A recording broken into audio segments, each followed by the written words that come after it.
Y seguimos hablando del trabajo que hacen las asociaciones y fundaciones con el rol de pacientes con nuestra siguiente mesa, en la que nos van a acompañar María Dolores Martínez Donate, presidenta de FEDCO, que se va a sentar aquí ahora mismito a mi lado, y Juan Carlos Julián, director general de la Federación Nacional de Asociaciones para la Lucha contra las Enfermedades del Riñón, Alcer. Ya están aquí sentados, ya abre el plano.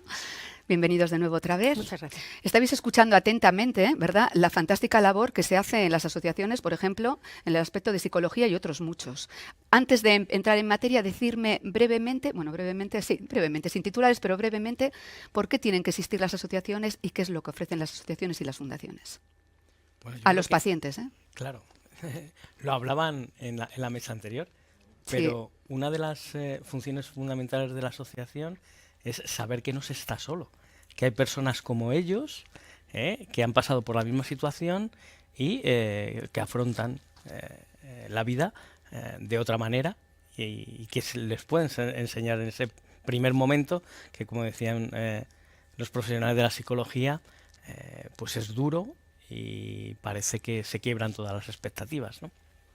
Loli. Yo ahora que los he escuchado, la verdad es que como paciente, Es 11 verdad, años atrás, es verdad, porque me no lo había vienen, dicho, tú claro, como me paciente vienen muchos también. pensamientos hace 11 años ya, que sufrí un infarto casi fulminante. Entré en código cero, urgencia cero. Y entonces, pues me han venido los sentimientos que comentaba Rosa, de decir, una vez que ya ha pasado, lo primero, por supuesto, es decir, estoy en código cero, va a llegar un corazón rápido y se alargó demasiado tiempo, pero bueno, la recuperación.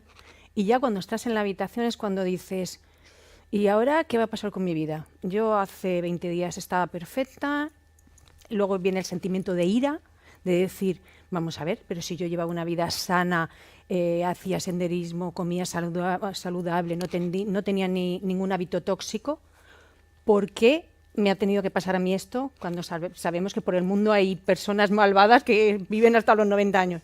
Entonces el sentimiento de ira yo creo que fue uno de los que yo antes viví y luego, bueno, muchos más que fui superando, sobre todo gracias a la terapia psicológica y al resto de trasplantados.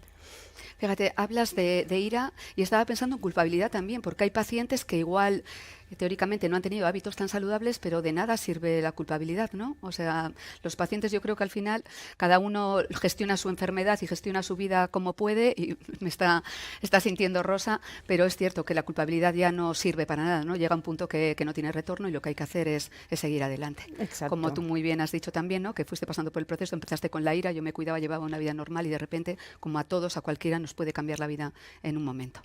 Vamos a retomar y a hablar un poco de la información. La información es fundamental, lo hemos dicho también en el anterior bloque. Vosotros, ¿qué responsabilidad creéis que tenéis como entidad, como presidenta de una entidad de pacientes y tú también como director general, en ofrecer buena información?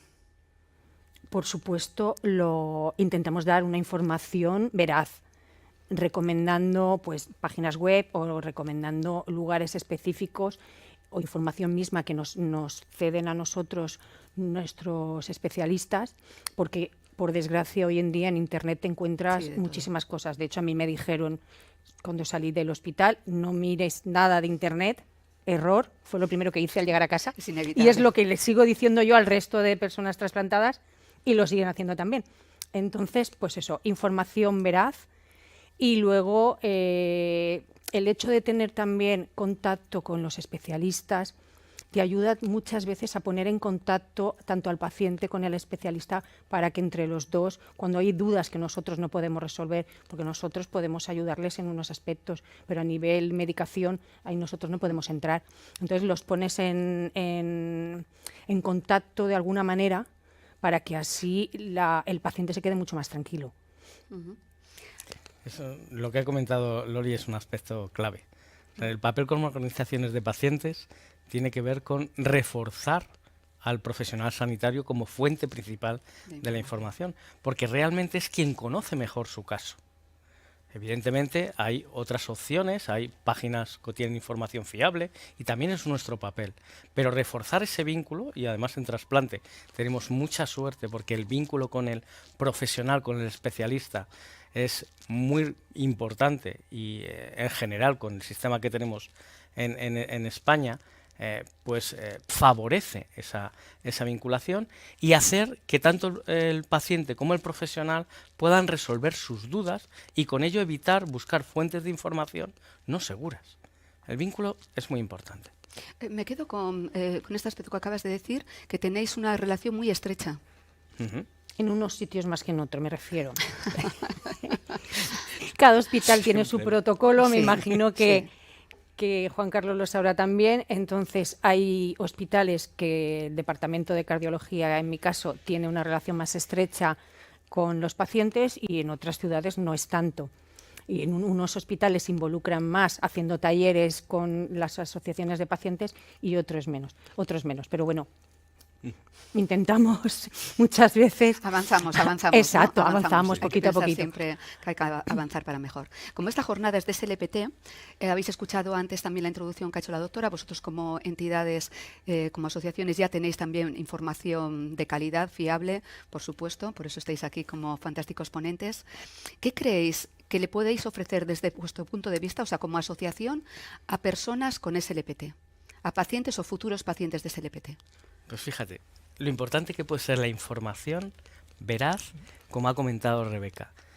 En este síndrome es fundamental dos picos, que también es muy importante lo que han comentado Álvaro y Rosa.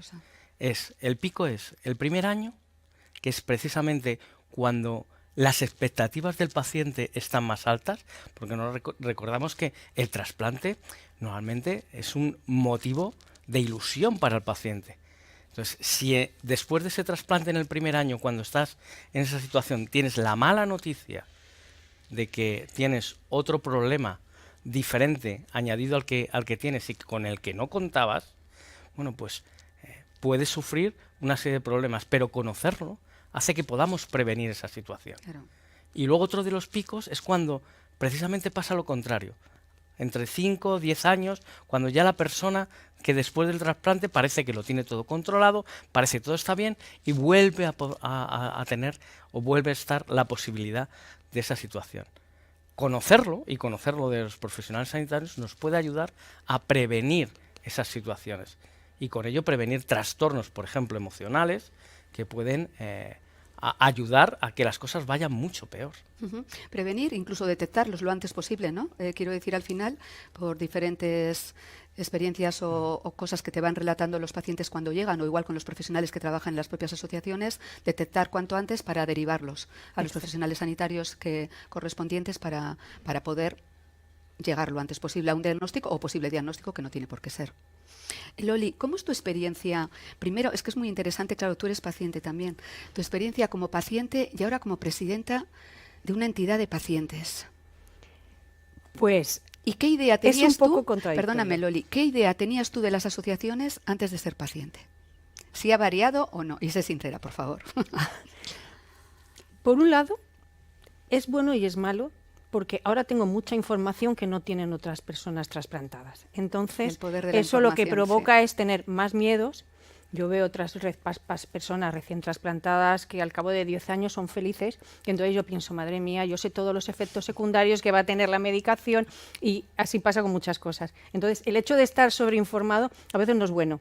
De hecho, no hace mucho tuve que tener, tenemos una psicóloga en la asociación y le dije, creo que necesito unas sesiones porque me está dando un bajón. Eso por un lado. Y luego, como presidenta te refieres. Sí. Pues es el otro punto de vista totalmente contrario.